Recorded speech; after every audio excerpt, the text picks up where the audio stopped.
اب وہ لوگ سوچ لیں ماں کے سر کو ڈھانکنے کے لیے روپٹے کے پیسے تمہارے پاس نہیں، مگر کلیر میں 1000 کی چادر چڑھانے کے لیے پیسے ہیں۔ دہلی میں نظام الدین اولیاء کی بارگاہ میں ہزاروں لٹانے کے لیے بہت ہیں۔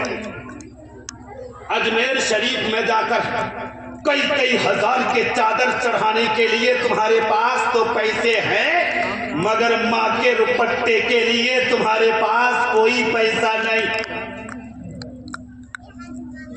تمہاری ان چادروں کی کوئی حاجت نہیں ہے انہیں۔ جو چادر تمہاری ماں کے آنسوؤں میں تر ہو کر جائے، جو چادر تمہاری ماں کو رلا کر جائے، یاد رکھ، اگر ماں راضی ہو جائے، باپ راضی ہو جائے، صابر پاک بھی راضی، خواجہ پاک بھی راضی، غوث پاک بھی راضی، رسول پاک بھی راضی، اور خدائے پاک بھی راضی۔ شرط یہ ہے کہ ہم سے ہمارے ماں باپ ہو جائے راضی۔ یہ کب ہوگا؟ جب علماء کے پاس بیٹھو گے، ان قرآن اور ائمہ کے پاس بیٹھو گے، انہیں حقیر مت سمجھو۔ اگر مسجد کے امام صاحب نے نئی بائک نکال لی، فوراً کوئی نوجوان کہہ اٹھتا ہے کہاں سے مار لی؟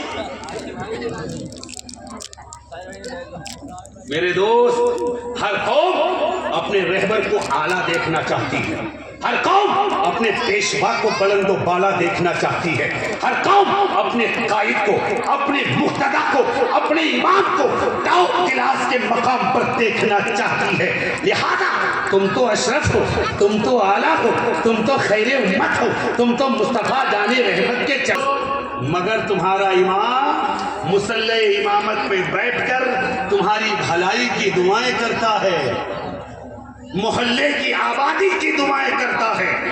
لہذا ان علماء کو، ان ائمہ کو، ان حفاظ کو، ان قراء کو اپنا پیشوا مانو، اپنا رہبر مانو۔ جو قوم بغیر رہبر کے چلتی ہے وہ غرق ہو جاتی ہے، جس طرح بغیر ڈرائیور کے گاڑی نہیں چل سکتی، اسی طرح بغیر قائد کے تمہارا دینی معاملہ منزل تک نہیں پہنچے۔ قائد اور پیشوا ضروری ہے، اور اپنے بچے کو حافظ قرآن بناؤ، قاری قرآن بناؤ، اس لیے کہ مصطفیٰ فرماتے ہیں من قرأ القرآن وعمل بما فيه البس والداه تاجا یوم القیامہ ذوہ احسن من ذو الشمس۔ یہ مدرسے کی بلڈنگ ماشاءاللہ طبیعت خوش ہو گئی، اتنی بلند و بالا، اتنی وسعت ہے جگہ میں، بڑی سے بڑی کانفرنس یہی ہو جائے گی۔ یہاں پڑھنے والے بچے آپ کے گلیوں سے گزرتے ہوں گے، آپ کے محلے سے گزرتے ہوں گے، بہت سے لوگ اکتاتے بھی ہوں گے کہ ان مولویوں کو کھلاتے کھلاتے تھک گئے۔ میرے دوست یاد رکھنا، اترنے والا عذاب، تمہارے گھر میں اترنے والی بلا، تمہارے گھر میں اترنے والی مصیبت ان طالب علموں کی برکت سے اللہ دور فرما دے۔ میں اپنے باپ کی بات نہیں کہتا، رسول پاک کا فرمان بتا رہا ہوں۔ مصطفیٰ فرماتے ہیں اذا مر العالم او المتعلم علی قریۃ ام مقبرۃ رفع اللہ عذابها علی 40 یوما۔ جب کوئی بچہ پڑھنے والا یا پڑھانے والا عالم کسی گاؤں سے گزر جائے، کسی محلے سے گزر جائے، کسی قبرستان سے گزر جائے، تو اللہ تعالیٰ ان گزرنے والے طالب علموں اور عالموں کے قدموں کی برکت سے اس محلے اور قبرستان سے 40 دن تک کو عذاب اٹھا لیتا۔ ان علماء کے گزرنے سے عذاب ٹل جائے، اور تم سمجھو کہ انہیں ہم کھلا رہے ہیں، انہیں تم کھلا نہیں رہے ہو، ان کے صدقے میں کھا رہے ہو۔ ہم کھا رہے ہیں ان کے صدقے میں، دین سیکھنے اور سکھانے والوں کے صدقے میں۔ قابل مبارکباد ہے علامہ مشتاق صاحب، انہوں نے اپنے بیٹے کو حافظ قرآن کے ساتھ ساتھ قاری قرآن بنایا۔ یہ علماء کی شان ہے، اپنے بچوں کو عالم بنائیں، قاری بنائیں، یہ شاہان وقت کا معاملہ ہے، بادشاہوں کی شان ہے۔ یہ ٹوپیاں جو سجی ہوئی ہے، ہندوستان کا مشہور و معروف بادشاہ اورنگزیب عالمگیر کا نام سنا ہے؟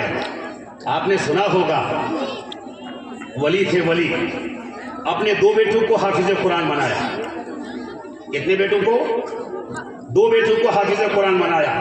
وہ دونوں بیٹے بھاگتے ہوئے دادا شاہجہاں کے پاس پہنچے اور پہنچ کر بولے، دادا مبارک ہو، مبارک ہو، ہم حافظ قرآن بن گئے۔ دادا نے کہا چلا نکل یہاں سے۔ اب دونوں کے دونوں پوتے روتے ہوئے ابا کے پاس، اور اورنگزیب عالمگیر سے بولے، ابا دادا نے تو ڈانٹ کر بھگا دیا۔ اورنگزیب عالمگیر اپنے ابا کے پاس پہنچے، ابا حضور میرے بچوں سے کون سی غلطی ہو گئی؟ میرے بیٹے حافظ قرآن ہو گئے، آپ انہیں مبارکباد دیتے۔ کیا کہا تھا شاہجہاں نے؟